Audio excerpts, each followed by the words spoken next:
Okay.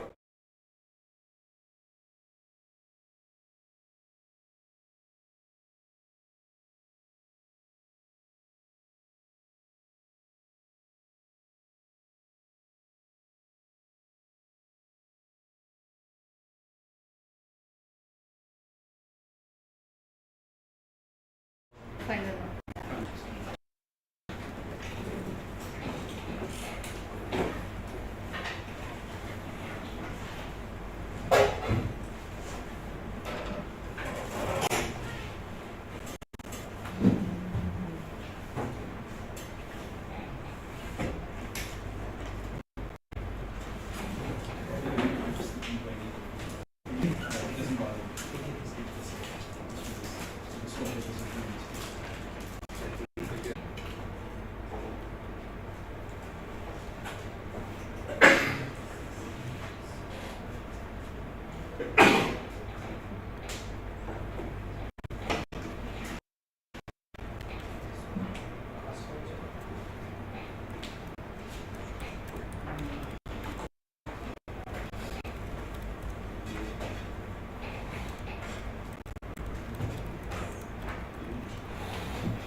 The vector 4 is incorrect.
What happened to the others?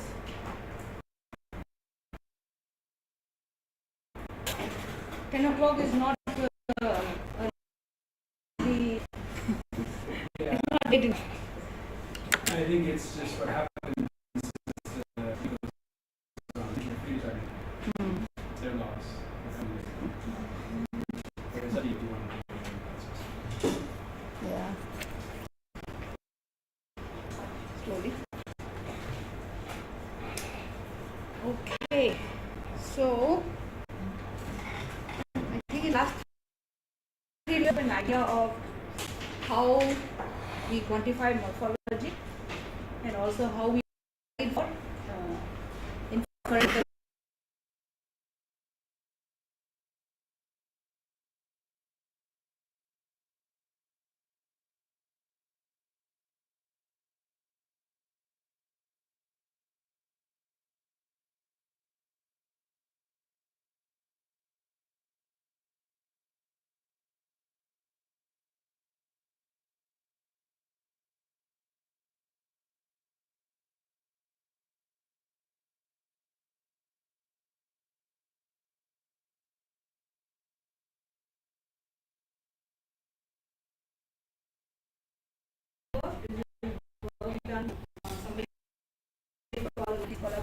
Collaborators over a long period of time.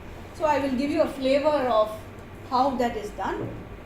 Then in realistic scenarios, whenever we measure a signal, the signal is never pure signal.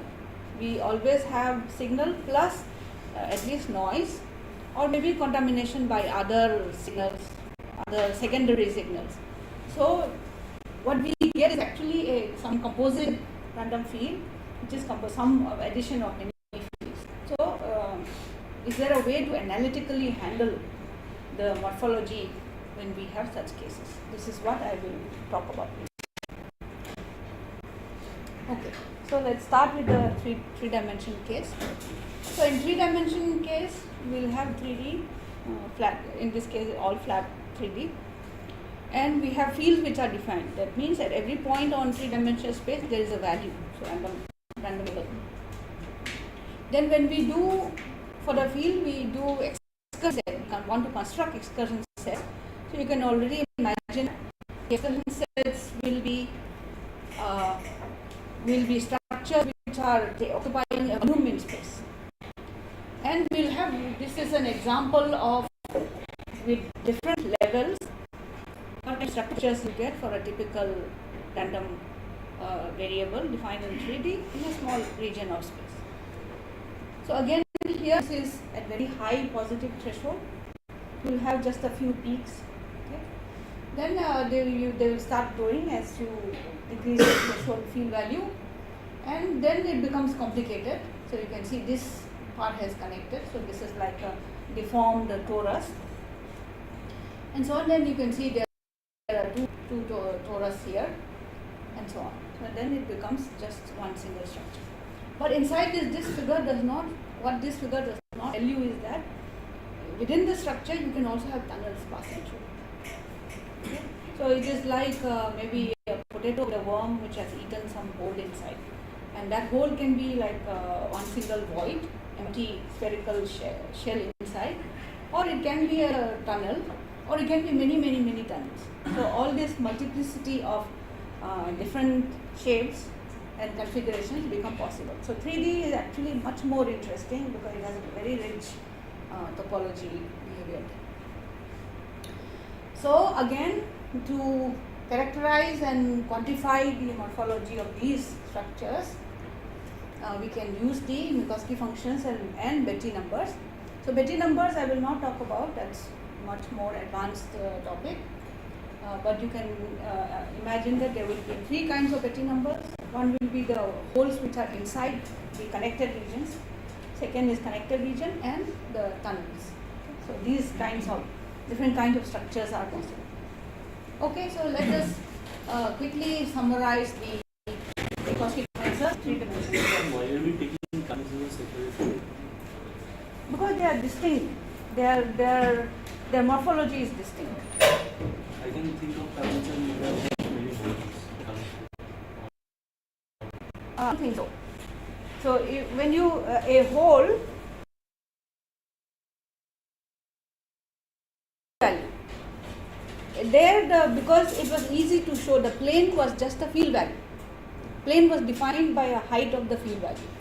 Here, because it is now your entire 3D is taken up by the field space itself, so you need a 4th dimension to visualize the field values, and that's why, well, our brain is not tuned to visualize in 4 dimensions. So the boundary in this case is defined by, let's say, some f of x, y, z equal to yeah, yes.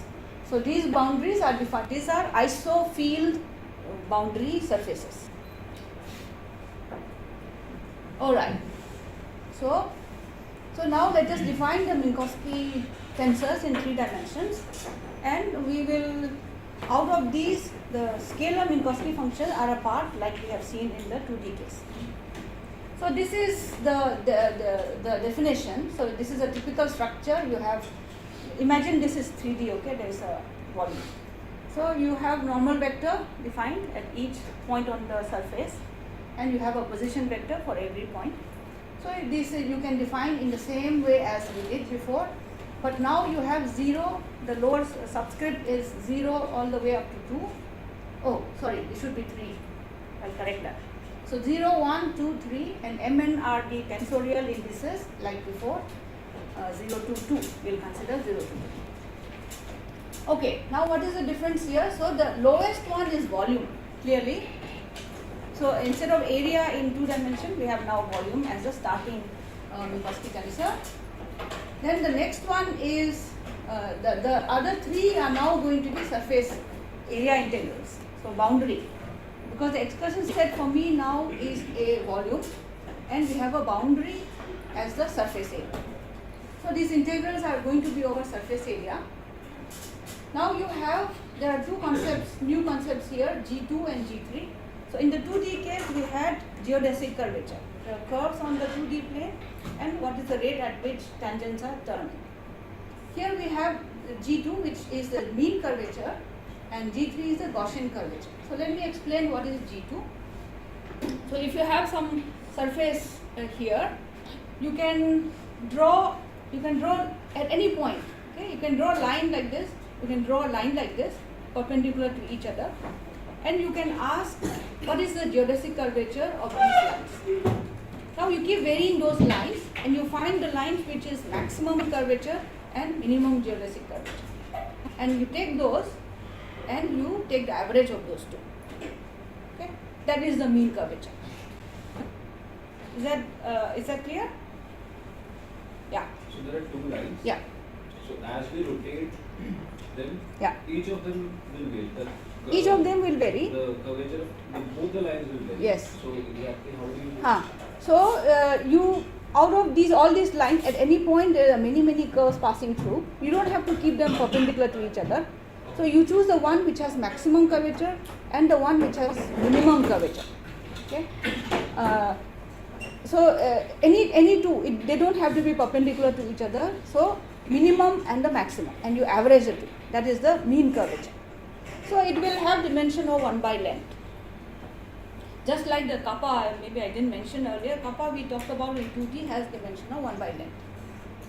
Then the G3 is the usual Gaussian curvature, which you define intrinsic curvature of the two-dimensional surface when you do like G mu nu and you calculate the curvature. That is this Gaussian curvature G3. Okay. So this has dimension of 1 by r square, and this has dimension of 1 by length square and 1 by length. Mean curvature is defined at a point. At a point. Yeah. So everywhere you on the point, these are going to be variable. They will change. Okay. Okay. So these are the two concepts. So the 2 and 3. So this is. Now let us. Then just Yeah, G2 sure. and G3 are functions of R, because they They will be derivatives of r. will vary on the surface. They will vary on the surface, because as r changes, these quantities are going to change. Because I didn't want to go into too much detail, I didn't add the expressions here, but I can show you after the lecture. Okay. So let us now systematically look at the thing, rank. So rank 0 gives me volume, area, mean curvature and the count.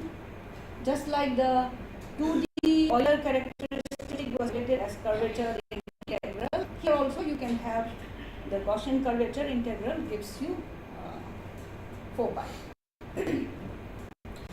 We look at the translation invariant rank 2, and there again we have 4 linearly dependent, and these 2 don't give any new information because they are trivially the volume times identity and count times identity. So these two, the mean curvature, the one that contains mean curvature and the one that is just integral, these two have additional information of dependence. So we want to use these two and this one, and of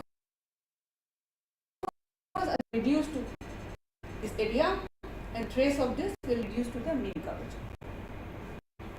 Okay, so let's get them one by one. So the procedure I am doing is same. I am following the same things we did. So let's look at only the scalar functionals. So area, volume, and so on. So these 4 are the functionals. So they are invariant under translation rank 0.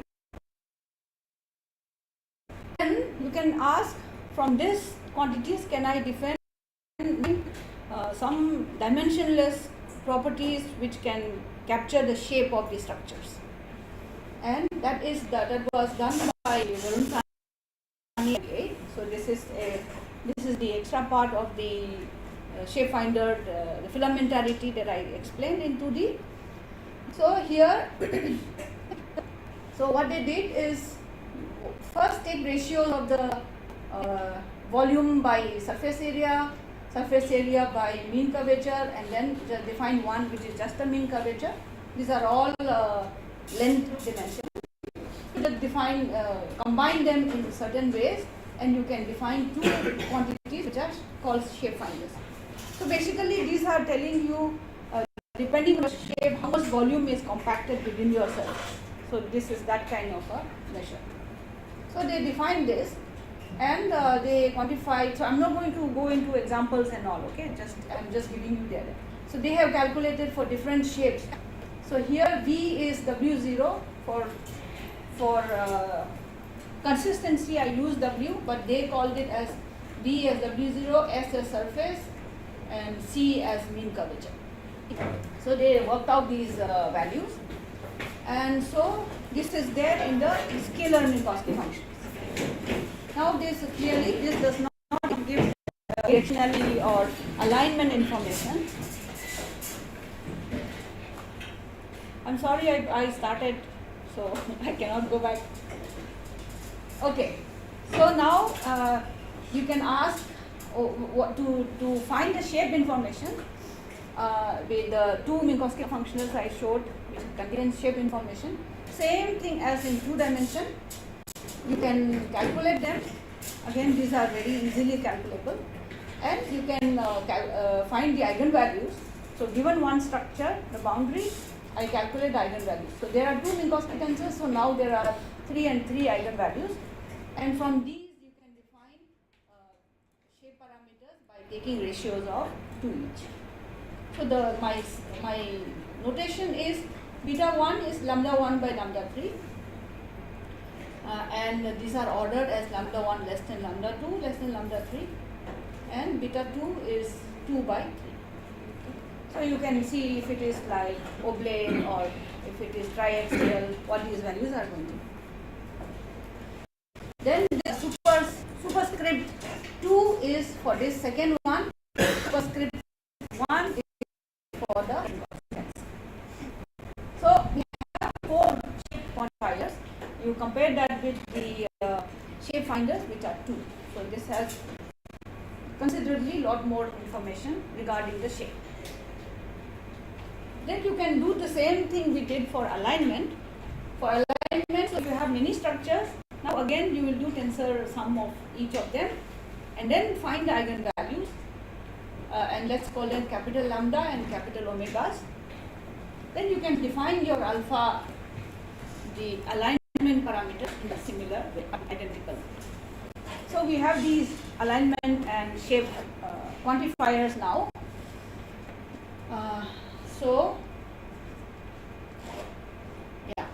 So now just to give you an idea of comparison between the shape finders and these new information, here we have taken different sets of different structures. Okay? So these are again just like I did in the previous lectures. These are in three-dimensional Gaussian functions which are peaked at these 1, 2, 3, 4 locations. Okay. So it's just sum of e to the power minus x vector square by 2 plus by some sigma plus e to the power again x vector prime square by 2, 4 of them, and I choose different locations of the peaks, and I get a function like this. Then I can take different levels, different field values, and you get these different shapes.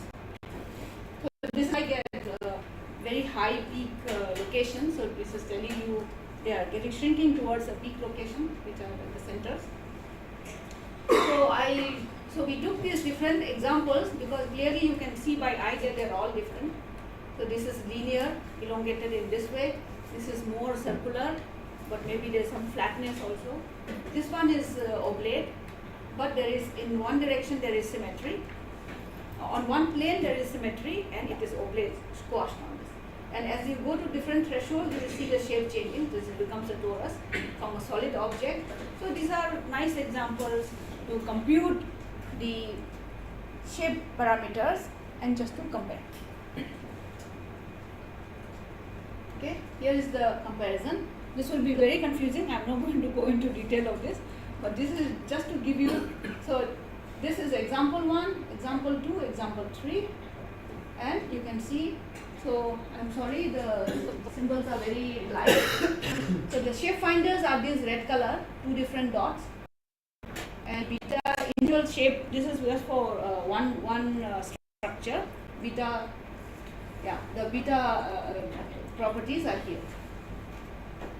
So there is lot more information, that's all I want to say. And let's not go into the details of how the variation is. This can be used. Alright, so that is the shape information. Now we want to ask, just like we did for the 2D case, can we calculate the Minkowski functionals and tensors for a Gaussian isotropic field? When I say calculate, I mean can I get analytic formula in terms of the field level?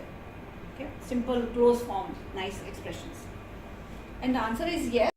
So it's one for a scalar Minkowski functional. Again, this is the same method for 2D case. They derived it here. These are the expressions. So the volume is again behaving like the error complement of error function. Surface area behaving like the contour length in the 2D case.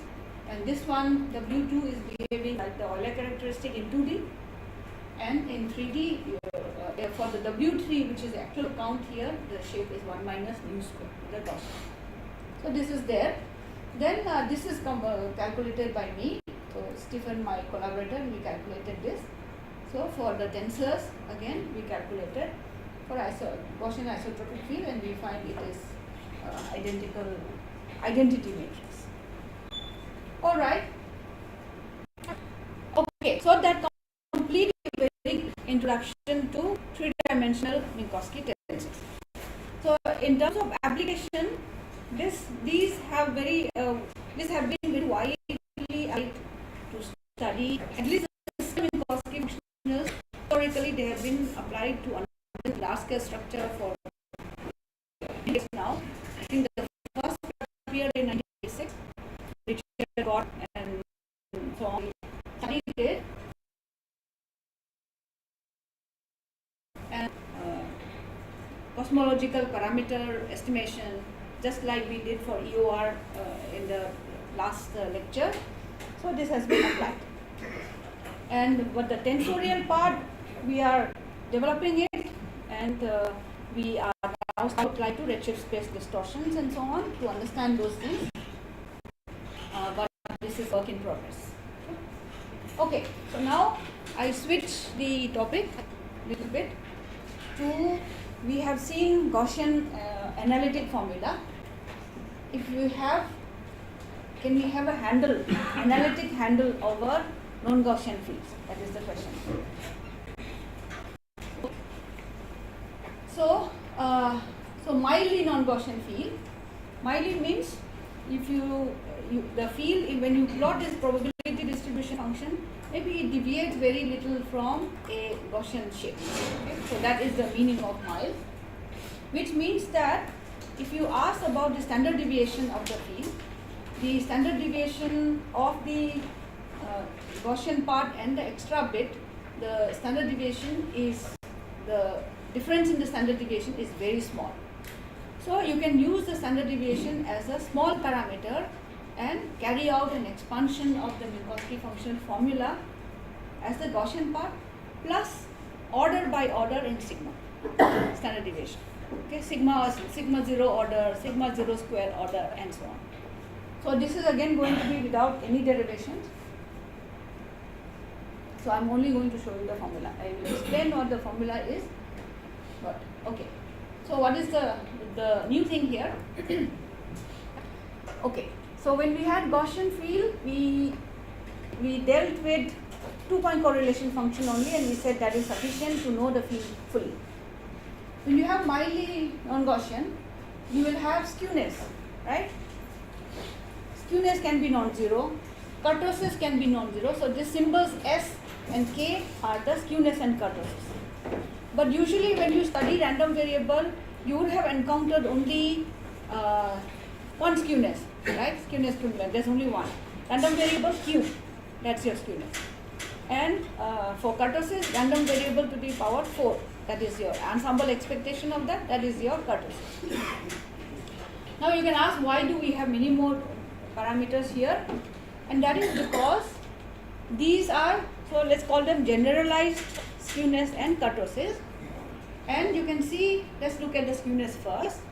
So this is the usual standard skewness, the field. So now F is my field, F cube is my standard skewness. This one has 3 powers of F, but there is derivative. So this skewness, it is not just the field itself, but it is cross-correlating the 3-point function across the field and its derivatives. So there are 2 because there is first order derivative and second order derivative. So this one S2 contains second order derivative, S1 contains first order derivative square.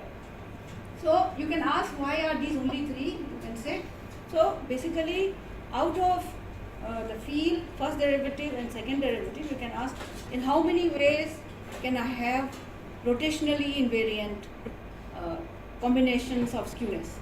And that is how you get these 3 as a linearly independent skewness, generalized skewness parameters. Okay, is that clear? Because you want coordinate independence. You want people or observers to make comparison in a meaningful way without coordinate dependence. Similarly, for the kurtosis, again that's the same thing you ask, that we want to do 4-point functions cross-correlating different fields and the derivative in a rotationally invariant way, and these are the various combinations. Okay, so this is the scary looking formula for the Minkowski functional in powers of sigma. Not in power, sorry, in order by order in sigma. So it's the derivation for this is a perturbation theory with the sigma of the field as a small parameter. So let us spend 1 minute to at least understand what the terms are, right? Okay, so this K is the K goes, so D, this is in general D dimension, actually you can do that. So in general D dimension there will be D plus 1 Minkowski functionals. We have seen in 2D there are 3, in 4D there are 4 and so on. So in D, D plus 1. So this K is going to run from 0 to D. Okay?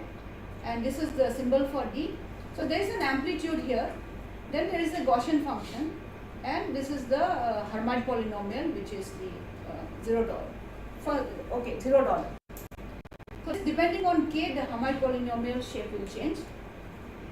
So this part contains the Gaussian part. You can see that already. If you put different HKs, then you will have the formula that you have seen now, that will emerge. And this from here onwards is the correction because of the non-Gaussianity of the field. So this from here to here, these are dependent on skewness, S0, S1, S2 with different Hermite polynomials and different numerical factors, order sigma 0. So you can see that there will be these numbers, S0, S1, S2, they will be, skewness will be numbered. Given the field, you calculate and you will have 1 number each. But the functional shape will be determined by the Hermite polynomials here. Okay? And relative height and how much is the value of the shape amplitude wise, that will be determined by the relative values between these numbers. That's clear, right? Okay. Then the second order, for the kurtosis order, it is of order sigma 0 square. So all these terms are coming up to here. The coefficient is sigma 0 square. So here you will have terms which are skewness square and kurtosis order. So these are all the terms that will be correct. And then you have order sigma 0 cube and so on. And the assumption is that because it is mild non-Gaussianity, the higher orders will be small. So it will have decreasing and decreasing. That is the chair formula. Is the formula clear? This is just giving you flavor. I can't do the derivation. By the nature of Hermite polynomial, one value of W at mu, the other value at minus mu will be this negative of each. They are negative of each other for Gaussian field. For non-Gaussian, it won't be. That's the exact meaning of non-Gaussianity. Means it will not have the nice symmetric Gaussian shape, right? The field will not have. So the way the field values are distributed, maybe it will have a long tail on the positive side. Then clearly it's not going to, the morphology is not going to be symmetric. Is that fine? Okay. So this is the formula. Then this may be of interest, so I put this slide. So you can ask, the other way for tracking non-Gaussianity is by doing endpoint function, 3-point, 4-point, and so on. And so we have the bispectrum, that's an alternative way. So for example, this is for the two-dimensional field. The bispectrum, if you do on the surface of the sphere, the bispectrum, so here this is a bispectrum. So B is a reduced bispectrum, I, these are Wigner symbols, and W here is some smoothing, and there would be some Gaunt integral, or maybe Gaunt integral has gone here. So the three skewness parameters are basically related to the bispectrum in this fashion. So the three skewness parameters are basically summing over all the modes which are possible in the bispectrum and reducing it to one single number. Just like yesterday we saw that the sigma variance and sigma 0 square and sigma 1 square, it integrated out all the, added out all the information in modes of the power spectrum and gave me one single number. So this is the relation between skewness and bispectrum. Similarly, you can work out the relation between kurtosis and the trispectrum. So that these are complementary information. Okay. So you can see this expression in Hikage et al. 2006. All right. So this you have seen yesterday in Fazlu's tutorial. So this is to give you an idea of if we have FNL type non-Gaussianity. Everybody has heard FNL type non-Gaussianity, and yesterday Fazlu wrote down this is the leading order to the usual linear perturbation. This is the next order. So if it is of FNL local FNL type, it has this characteristic shape. This is the deviation of the Minkowski function. So sorry, we use V here. Traditionally symbol is V, but when we do Minkowski tensor, everything now becomes W. So just interpret in your mind that this is W. Okay. So the point to take home from here is that there is a characteristic shape for the three Minkowski functionals for each type of non-Gaussianity. And you can see these shapes are coming from those Hermite polynomials. Okay. So for example, in V0 we had V0 non-Gaussianity. If k equal to 0, then this is the only term that contributes. You can show that all these are 0. Then the shape will be determined by Hermite polynomial of 2, H2. Okay? And that's what you are seeing here.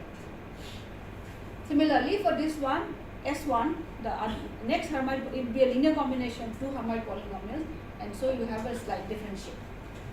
This is it. Now, here you can, so here there is only one S0 single number determining the amplitude, so that's fine. But in this case, even in the FNL non-Gaussianity, if it is local type non-Gaussianity and say let's compare with equilateral type non-Gaussianity, okay? So the bispectrums will be different, and so S0, S1 will have the relative strengths, relative values will differ now. And so even though the overall shape is like this, the height of this comparatively depth, that will vary. And so by measuring this, you can tell, you can infer what is the kind of non-Gaussianity. So even if it's FNL, you can distinguish between different types of non-Gaussianity. Similarly here, this will have information on S2, the next skewness parameter. So this is the shape. The next example is if you have only the trispectrum contributing. So the different trispectrum again here, they have characteristic shape. So this is for local type trispectrum non-Gaussianity, GNL non-Gaussianity. So if the again of different combinations of k, by trispectrum is peaking in different powers, in different regimes of L1, L2, L3, L4, then these relative heights will vary. So using this you can infer. And this is a combination where both effects are present. So this idea is clear, how you can infer back from here. Okay, so that completes to non-Gaussian fields. Okay, so now this is some work that Fazlou and I did recently, and this is for the composite field. So all the discussion so far is Minkowski functional for a single field.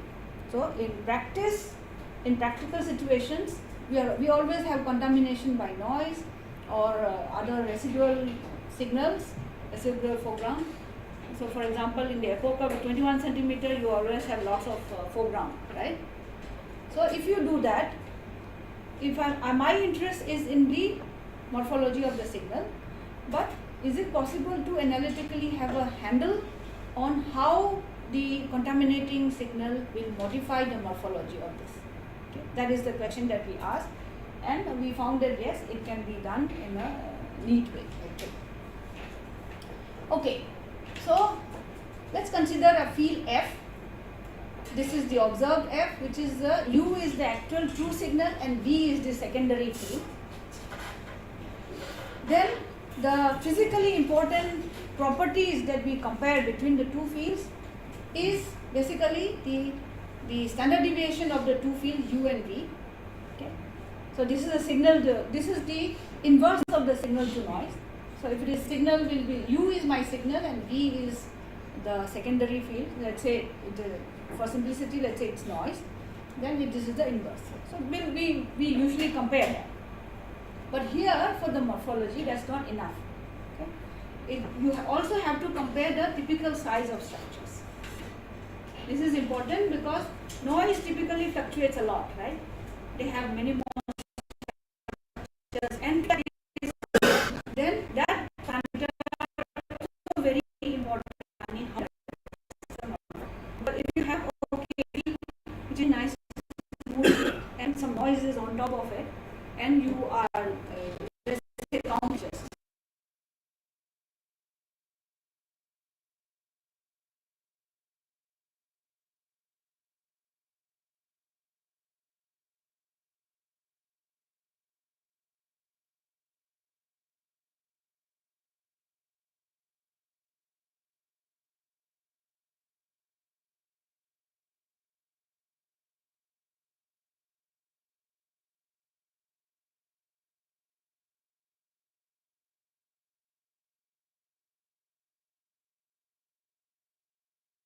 The morphology of on the amplitude considers the simplest example of a signal field and a noise field which are totally uncorrelated, and what we want to do is they are Gaussian.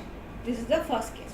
If they are both Gaussian, then the effect of the secondary field will be only on the amplitude of the fluctuations. Okay? Because you have seen that the shape, both will be, you know that when you add two random variables which are Gaussian and uncorrelated, the final thing is also a Gaussian field.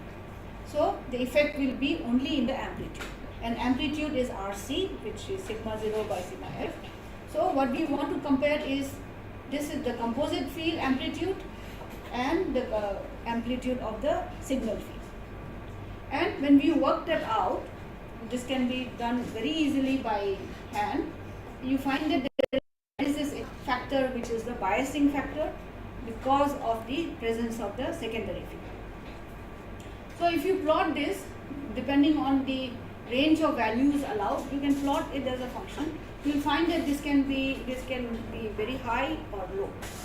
So typical values are like, if the signal and the noise are comparable, then typical values will be p equal to 1, epsilon equal to 1.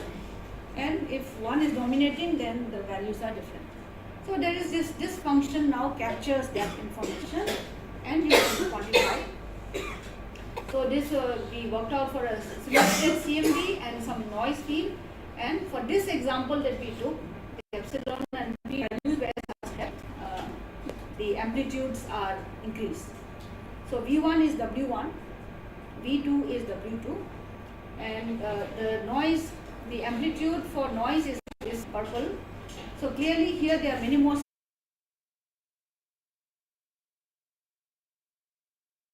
There is a increase in the amplitude of the signal.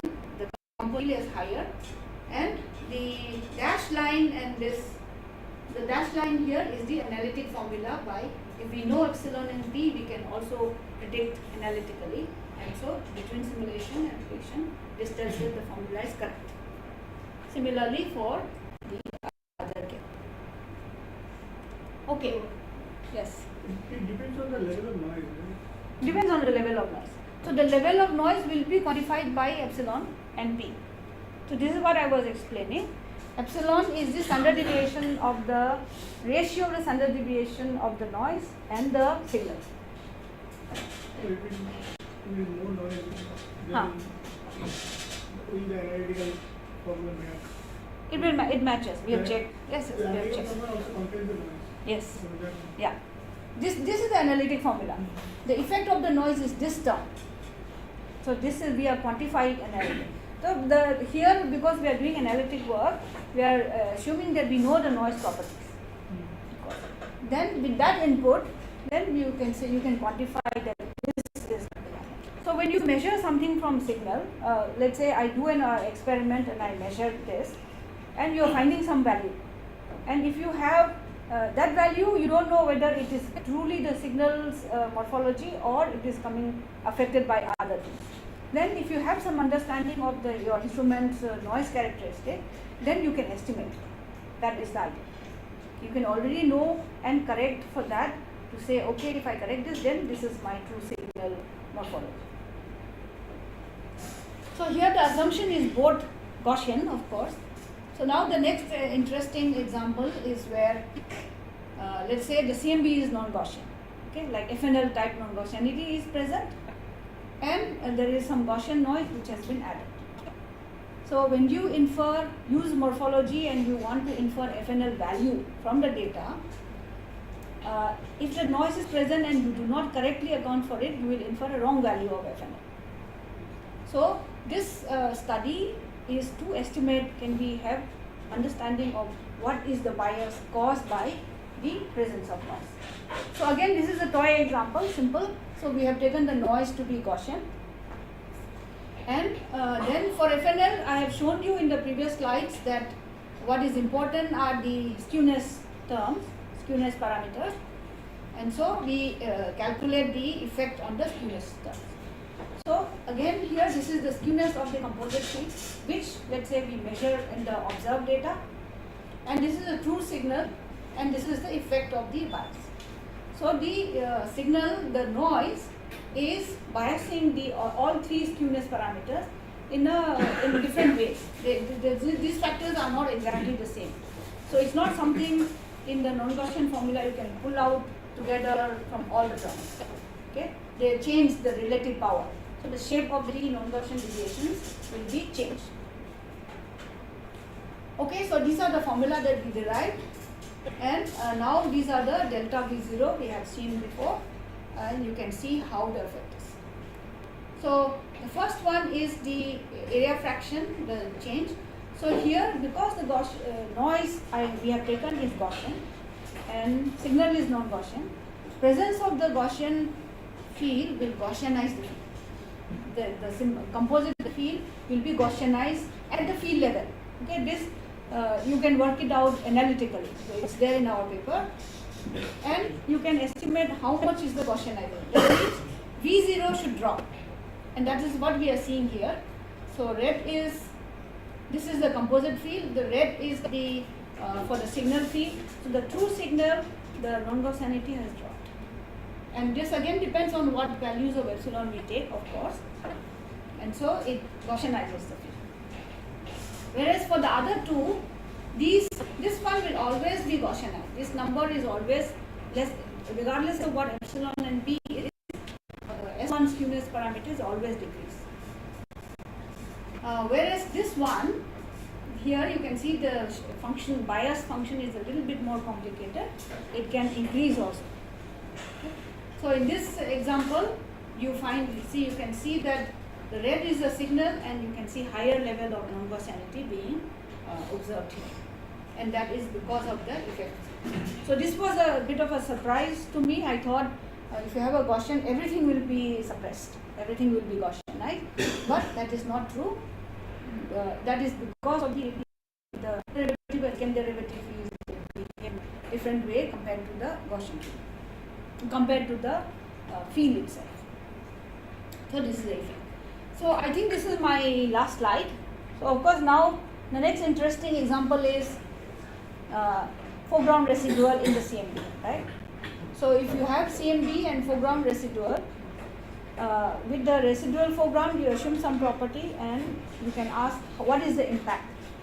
So that is, and there in what yesterday in when Fazlu showed you the Haslam data, for example, that is a synchrotron foreground, a little bit of that foreground left in the CMB. If you don't correct it, if you don't remove all the foreground correctly, what it will do is, you saw yesterday that the synchrotron field at small scale, it is kurtosis type. Units is very small and it is of kurtosis type. Then it is going to introduce bias the signal CMB field with that kind of non-locality. So we'll be working that out. And yeah, so this is the. So I think this is my last slide. I thought of preparing a summary, but then okay, I thought we'll just discuss and talk. So we have 10 minutes. So what is a summary? What have you gained from my lectures? You can summarize for me.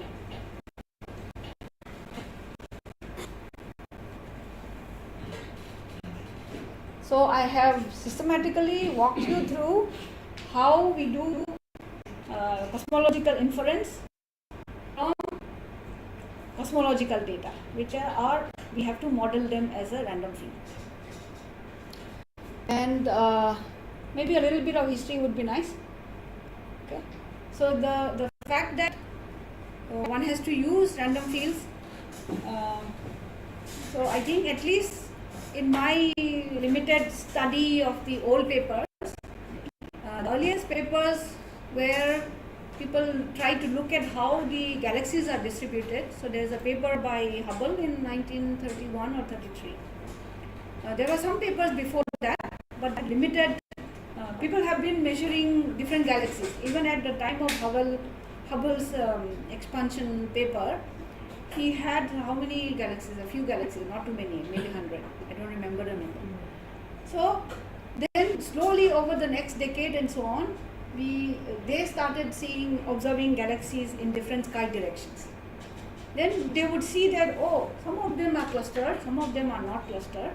So clearly it's a nice question to ask now, what is the distribution? Is it a Poisson distribution? What kind of distribution? But at those times, probability theory was developed, of course, but eclectic theory was not developed. Okay. So, Kolmogorov is the one who wrote down the axioms of probability and developed it as a formal mathematical subject. That came around 1931-33, around the same time as this. So there was a development of the probability theory, and there was a side development of the astrophysics, and they went hand in hand together. Okay. People were trying to borrow the ideas from probability, and actually probability people, the statisticians, they were very interested in the galaxy data, and so the first clear statement very clearly that the way we understand the universe by looking at this galaxy distribution, we have to use a proper probability theory. At least to my knowledge, I saw it in a paper in 1957 written by somebody called Neyman and Scott. So they said, okay, let us instead of doing this ad hoc again defining something, let's do use formal probability theory and apply. So That is how the subject has developed. And so now the extraction of the physical information, which started, I think, people's maybe 1970s or 80s, that's when the power spectrum was being developed, and that was an application of this underlying picture that our cosmological observable should be modeled as random variables, random fields. So that is like how the subject has developed. Then of course CMB is the fully to extract information. People use the power spectrum again, which is again an application of the field, and 20 power. So I would say it's very important to have a clear idea of the make you strong. Okay, yeah.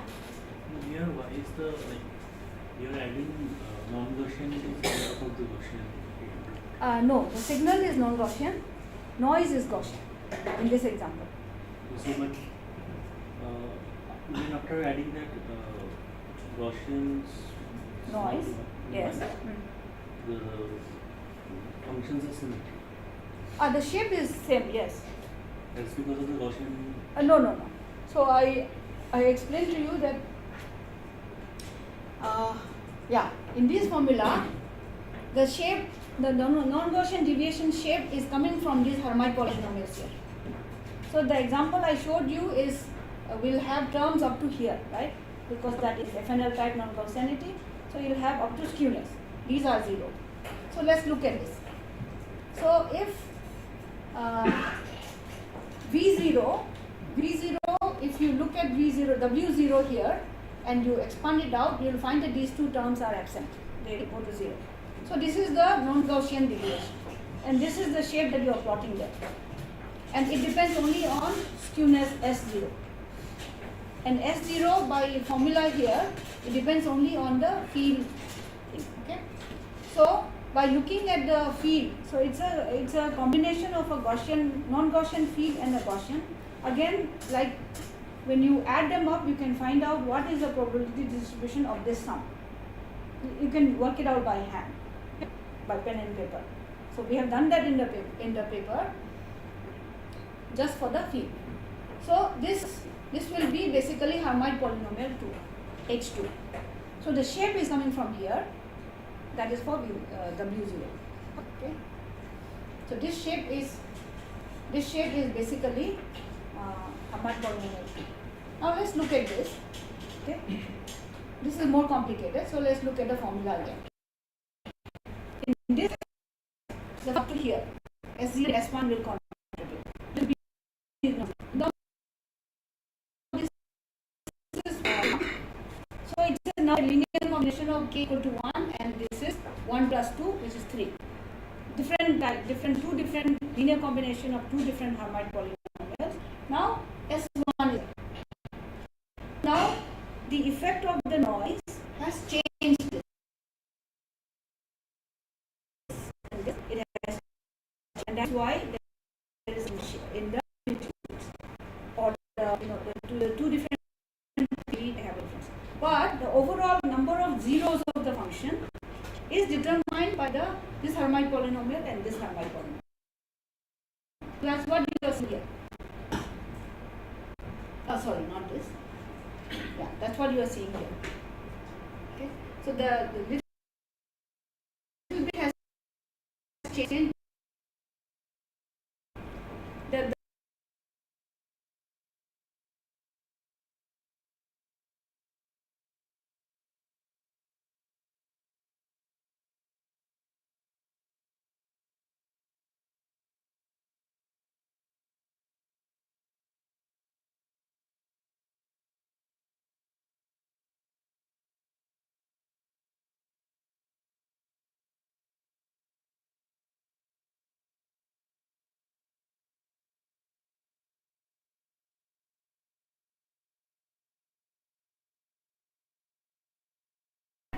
okay, let us not think about it as a, let's just look at the Haslam field by itself.